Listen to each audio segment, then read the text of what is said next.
I have a huge interest in old barns and silos, especially ones built of hollow clay block. William Galloway of Waterloo, Iowa, built 2 barns, 2 silos, and a round barn, using a beautiful orange-brown hollow clay block. Years ago, I stumbled across this picture of twin clay block silos in the Minnesota Farmers Institute Annual of 1911. At the time, I really didn't think much of it. A few years later, I came across a slightly larger photo of the same silos, this time in the American Clay magazine. If you look closely, the silos were still under construction at the time. Under the picture of the silos, it said, "Twin hollow clay block silos, each 16 by 48 feet, on the Galloway Van Pelt Farms, Waterloo, Iowa." I did a search for the Galloway Van Pelt Farms and came up with this article, which said, "See the twins."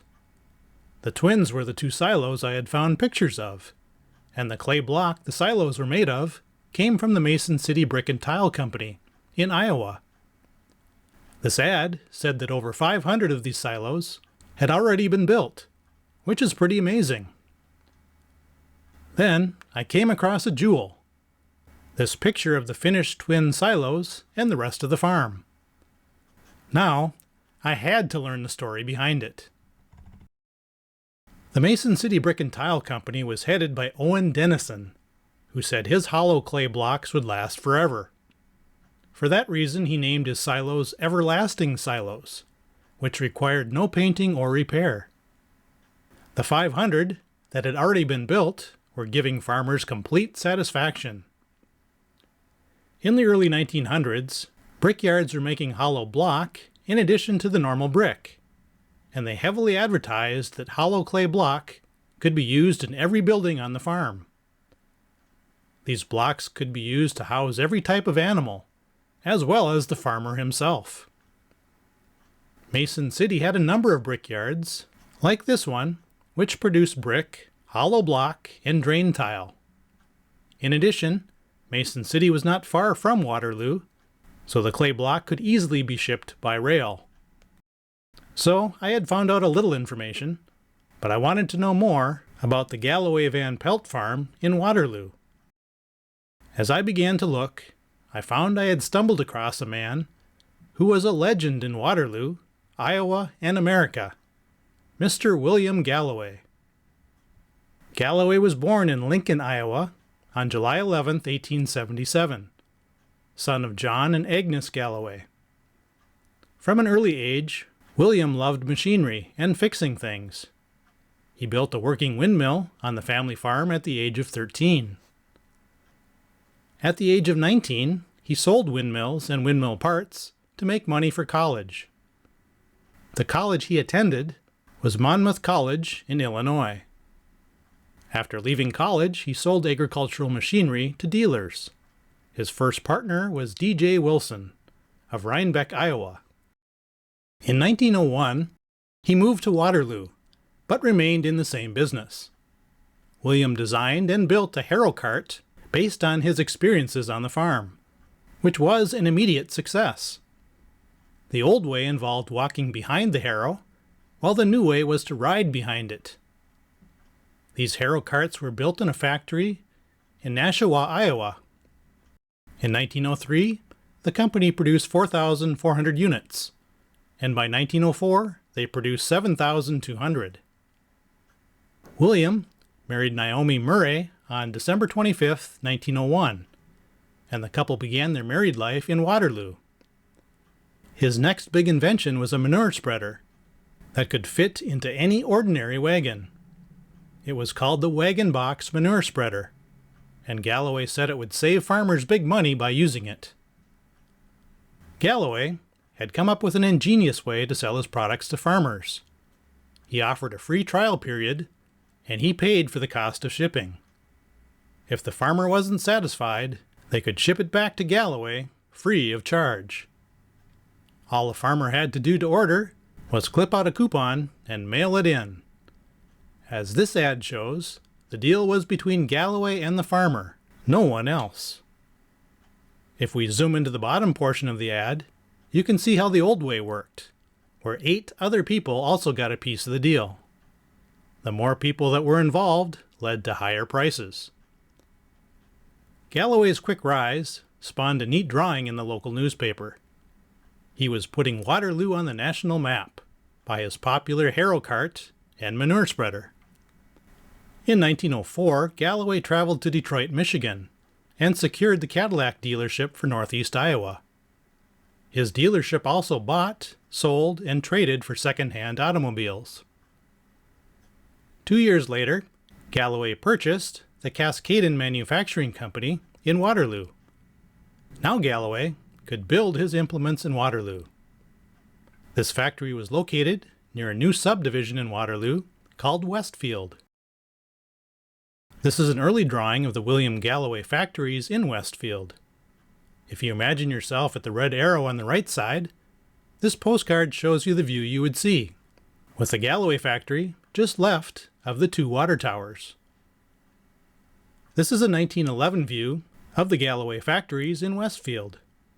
Again, if you imagine yourself at the red arrow, this postcard shows the view you would see. This is another postcard that shows the massive Galloway plant. On this complex, there was a large administration building. This postcard shows the administration building from street level. There was also an agricultural clubhouse on the property, where visitors could be entertained. This is a street-level view of what the clubhouse looked like. From his successes, William Galloway was a rich man in 1909, at the young age of 32. He did $2 to $3 million of business a year, which would correspond to $70 to $105 million in 2024. He started with 1 employee, and in 1909 had 725. His postage bill in 1909 was $40,000, which would be $1.4 million in 2024. His home office could receive 10,000 letters a day and send out 5,000. To handle this, Galloway employed entire classes of local business school graduates. With his extra money, Galloway expanded into the local real estate market. His real estate company helped develop the Cedar Heights neighborhood between Cedar Falls and Waterloo. Galloway also built a new home in Cedar Heights, this being an architect's drawing of the home, while this is a more recent photo of the home. Speaking of success and extra money, Galloway also purchased a number of farms, one located near Valley City, North Dakota. He and a brother also had a large farm near Regina, Saskatchewan, which totaled nearly 1,500 acres. This newspaper article from 1910 shows a number of views of the Canadian farm, which was much like an 1870s bonanza farm. In Iowa, Galloway owned farms in LaPorte City, Muscatine, and Traer. Near Waterloo, Galloway invested heavily in land between Waterloo and Cedar Falls, including this chunk northwest of his factory, and this parcel a bit further west. Getting back to the Galloway Van Pelt Farm, Daniel Van Pelt was a young man who had recently graduated from the Iowa State agronomy program. In 1910, Galloway hired Van Pelt to manage his new dairy farm. He had purchased the Robert Spear Farm, which was also located between Waterloo and Cedar Falls, along the main road. The farm itself was owned by William and his brother James, the Galloway brothers. On this farm, Galloway built 2 modern residences, barns, and silos, all of hollow tile. This would be a model dairy farm, costing about $30,000 to construct, which would be about $1 million in 2024. That would be a very nice farm. So that takes us back to that jewel of a photo from earlier, the Galloway Van Pelt Farm, which included a main barn, twin silos, a round barn, and another barn. Remember the photo of the silos I started with? This is an everlasting silo I found in a recent trip to Iowa, which shows you what the colors of the hollow block look like. The top of the silo is very distinctive as well, almost like a little pyramid. Here's another photo I found of the farm from a little different view. I came across this photo of the farm in a dairy magazine, where you can pick out the twin silos in the background. This photo also shows one of the modern homes that were built. This view, from the local newspaper, also shows the same home, with the barns and silos in the background. Here's a view from the pasture, looking in at the large farm complex. This may be the best view of the farm, from Kimball's Dairy Farmer magazine. Numerous cars were parked in the farmyard during an auction sale. This is the final view I found, taken from an advertisement for the James Manufacturing Company. The James Company produced barn plans and outfitted modern dairy barns. So clearly, the Galloway buildings were designed and outfitted by the James Manufacturing Company. Galloway, shown in this photo, raised Holstein cows on this farm. This is a photo of some of the young cows on the farm. Finally, he also raised Ayrshires on the farm. He was so proud of his dairy herds that he gave a cow to President-elect Wilson in 1912. I had heard that President Taft owned his own cow, which was allowed to graze on the White House grounds. This is a photo of Daniel Van Pelt loading or unloading milk cans into the back of a Dart truck. In 1910, Galloway partnered with the Bowman Company in another new venture. The Galloway Brothers Bowman Company bred, grew, and sold farm seeds. That same year, he was one of 3 men who started the National Cattle Congress in Waterloo. This is a yearly dairy meat and cattle show that is still running today. Somewhere around 1911, Galloway came up with another great marketing tool for his seed catalog. One day, as he looked across the street at a cart full of watermelons, he noticed several people dividing a freshly cut melon to eat. He thought, why not have Bill Galloway divide a watermelon with the American farmer, like him splitting profits with the farmer? And so his new cover was launched, The House That Divides the Melon with Its Customers. To help launch the new marketing campaign, Galloway set up a big tent at several large Iowa fairs. He imported carloads of watermelons and encouraged farmers to come out and eat. This was another big success for Galloway. Galloway also came out with coupons for farmers. So he really was ahead of his time. Galloway's partnership with Van Pelt ended in 1913, when Galloway decided to get out of the farming business. Galloway advertised his closing out sale all over Iowa, describing his farm as one of the best in the state. However, when the sale was over, Galloway had only found a new partner in the business, Eli Messer. So Galloway held on to his fancy farm. When the year 1915 arrived, Galloway expanded into tractors. This old photo shows the Galloway Farmmobile at work, tilling a field near Waterloo. Here is another look at the tractor from the side. By 1917, Galloway was well established with his catalog seed sales, manure spreader, green separator, the stationary engine, and the tractor.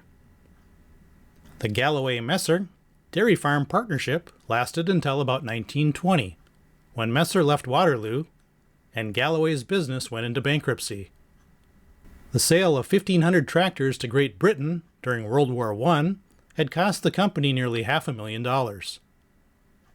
To pay off his debts, Galloway sold his home, his farms, and his herds of cattle. Therefore, the Galloway-Messer farm, which was owned by the Galloway brothers, was sold. This 1926 plat map shows the farm had fallen into the hands of F.C. Platt, who was a local banker. This 1930 aerial photo shows most of the Galloway brothers' farm, but I can't pick out what may have been the actual farmstead. By 1970, this aerial photo shows how the cities of Cedar Falls and Waterloo had basically merged. Housing developments took over most, if not all, of the Galloway brothers' farm. Galloway also had to sell off his business.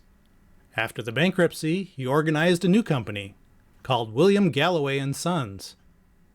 The new company manufactured oat hullers and corn crackers, distributed milk machines and cream separators, and sold wheat, oats, and barley seed.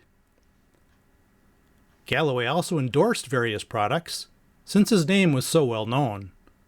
One of these endorsements went to the Farmall tractor and the International Harvester Company.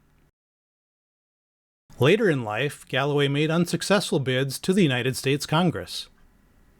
Advertisements said that Galloway was the farmer's friend. He had paid out millions to workers and industries and saved farmers millions of dollars. Since he was such a successful businessman, he hoped to make the move into the national political scene, but that didn't pan out for him.